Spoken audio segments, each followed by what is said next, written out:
Okay, now we're moving into one of the most exciting parts of today, and this is going to be about relapse.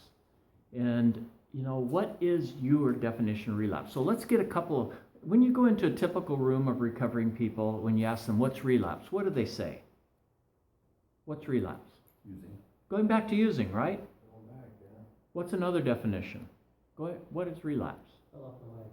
Fell off the wagon. Yeah, you hear that one a lot too, right? And this using or falling off the wagon, going back to alcohol or drug use, is the most dangerous definition of relapse that there is. And now let's ask another question. The other question is, what absolutely has to happen before somebody relapses? You're going to be in recovery. You have to be in recovery before you can relapse. So what I want to talk about is when I work with people, when I get somebody who's sent to me for relapse prevention and I do a relapse autopsy, the very first thing I want to find out, was the person really ever in recovery? So first of all, it requires that the person has an accurate, objective understanding of addiction as a neurobiologic brain disease. That's number one. Number two is, can they apply that to themselves? Do I have this diagnosis? Does that make sense? So the first one is, what is it and do I have it? Okay, and a lot of people can do that, but then where they struggle is the next one. Are they able to overcome and accept the overwhelming shame or guilt and remorse and guilt that they have because they have this neurobiologic brain disease? Can they get over it? Can they get over it? Can they deal with that? Especially the shame. The shame's probably the hardest for a lot of people. Accept those painful feelings. Yes, I of all people, it actually happened to me. And high-functioning people have the hardest time with this. Or people that grew up with alcoholic parents and at some point they said, I'm never going to do that. Claudia Black has a book out. It's been out for a long time. And it was the first book written for adult children of alcoholics, and it was titled, It Will Never Happen to Me. And she talks in this book about all the people who grew up in alcoholic family systems that swore they would never do what their mom or dad did. And then at some point they had this big blinding wake-up call. Oh my God, I just became my mom and dad. I'm an alcoholic. And that was a really good one. In her book, she also talks about the rules that people develop in alcoholic family systems. 3 major rules. Don't talk, don't trust, don't feel. So that when you start looking into this and all this old stuff comes up, people get into that shame. So the next step needs to be, though, do they have hope and belief that not only is recovery possible, but it's preferable? So they have to have that piece in place too. Does that make sense? Hope and belief that it's preferable and possible. Then they can't just think their way out of it. They've got to be into action. We've got biological, psychological, social, and spiritual footwork people need to be doing. They cannot just do it in their heads. They need to be into action. So they have to be doing the footwork that it requires. And the last piece, which is important, but in and of itself isn't enough, is a track record of abstinence from 60 to 90 days. Now, as we mentioned earlier in the developmental model of recovery, that's about how long it takes to get from stabilization into early recovery. So once people meet that criteria, they move into recovery. They are susceptible to having a, quote, relapse. If they use before they hit all these criteria, they're just in the transition or stabilization stage. They haven't relapsed because they've never been in recovery yet. So you have to be in recovery before you can relapse. So here's a relapse cycle, and it starts when people meet those criteria. They make the commitment to stabilize. Yeah, I'm all in. This is it. Every single person in recovery goes in and out of this relapse cycle all the time. Many of us never get past 9 o'clock. The first stage of any relapse is always some type of return to denial. I go back into denial. It has nothing whatsoever to do with alcohol or other drugs or processed addictions or foods. That doesn't come up till 9 o'clock on this model. But it has everything to do with people stop doing what got them better. They stop growing, or using the escalator metaphor, walking up a down escalator, they stop and mistakenly believe they're going to be okay and stay in place. They don't. They stop growing, And what happens then is that opens up the old negative thinking, self-defeating, stinking thinking, negative thinking kicks in. So now people have old thinking patterns, and bad thinking leads to bad decision making, right? Bad decision making can lead to bad consequences. Bad consequences can lead to an increased levels of stress, and as we saw earlier, stress will exacerbate or turn on protracted or post-acute withdrawal. So now the person's starting to become dysfunctional in recovery. These are all warning signs. These are all warning signs of a relapse in process. Relapse in process. Now, this next one is when people are having all these painful reality, the stress and problems, they don't use their healthy recovery skills to cope with those. They move into old self-defeating impulsive and compulsive behaviors. This is where, for some people, the process addictions kick in. They turn to gambling, to work, to sex, to food, to cruising the internet, whatever it is, self-defeating things, in order to cope with that painful reality. And they go back to old behaviors. Anger's another one. I shared with you this morning when Terry Gorski and I first met in 1991, he comes up to me and says, "Steve, you're in relapse." I was here. What had happened was the hospital I was working for about 6 months prior to this training, they got bought out by a national chain. And the bottom line went from quality patient care to making money. Big shift, right? Paradigm shift. The other major thing that happened about a month before this is they fired the clinical director that had over 20 years experience working in the addiction field, was a licensed psychotherapist and a certified alcohol and drug counselor, and they hired a student fresh out of San Jose State Masters of Social Work program. No experience, limited education about addiction, and they hired him to be the clinical director for an addiction treatment program. So here it is, 2 days before I'm ready to go to Chicago. I'm at a treatment team meeting. One of my pain patients has hit day 47, and our pain patients usually had about 45-day average stay in inpatient. This person, she met all the goals and objectives of treatment. She had been to 2 continuing care groups, met the facilitator and the group members. She had good social family support. She had all of her treatment goals and objectives nailed.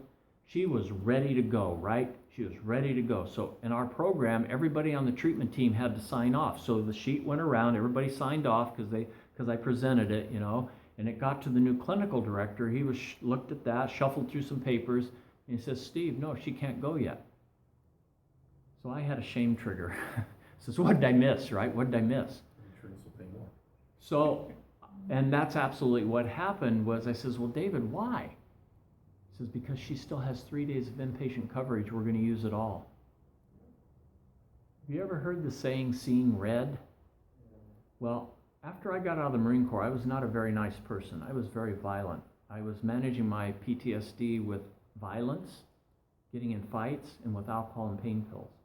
And I swear I reverted back to that angry Marine in that moment. I had a metal clipboard in my hand, and the clinical director was there, and at the last minute, I threw it and it hit him didn't hit him, it hit right below his feet. And so Terry says, "Well, don't you think there's something wrong with this picture?" And I says, "What? What's the matter? He was a jerk. He was ripping the system off." So, "Steve, I'm going to ask you 2 questions, and I'm going to back off, and I'm not going to say another word. But just answer them honestly for me." He says, "Okay."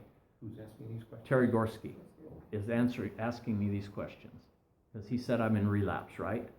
So he says, "Question number 1, is that a very professional thing to do in a team meeting, is to throw something at somebody?" Ooh, that stung, right? No, that's what kids do, right? That's what kids do when they have a temper tantrum. The second one, though, is what really nailed me. He says, "Is that something a sober, responsible person would do?" And it's at that point I realized, oh my God, I need to get out of that sick system. And that's when I resigned, and I swore I'd never put myself in that situation again. That's when I went back to school. And that's where I've been on an upward spiral ever since. And then I finished my training, finished the case study. I worked my way through grad school with advanced certified relapse prevention credentials, and I've never looked back. And now I'm the clinical director for Terry Gorski and the Synapse Corporation. But I was there. So I know what happens there. Now, for a lot of people, when they're in this relapse cycle, the next one is very dangerous because at this point, when they walk into a treatment group or a self-help meeting, they're really vulnerable to two opposite extreme full reactions. One reaction is, this is a bunch of losers, I don't need to be here.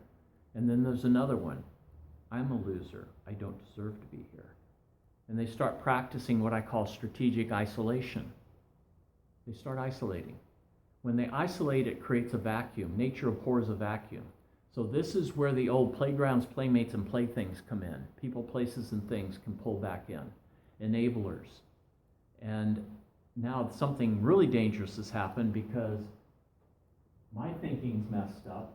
The people I'm hanging with, their thinking's as messed up or worse than mine. I make even worse decisions, and I have even more pain and problems. And when those hit, I'm overwhelmed. And if I have still in the early stages of post-acute withdrawal, the severe stages, bad things start happening. And that's when that first thought comes in. Wouldn't it be nice if I could? So thoughts about alcohol and other drugs come in at this point. That's 9 o'clock. That's the first time they surface in a relapse cycle, way around the cycle, right? And so a lot of people won't admit that to anybody. They don't talk about it, they repress it, they push it down, say, well, I'm being monitored, I better not do it. And at some point, though, they keep setting themselves up. They put themselves in harm's way, and they hit what's called a high-risk situation, HRS, high-risk situation.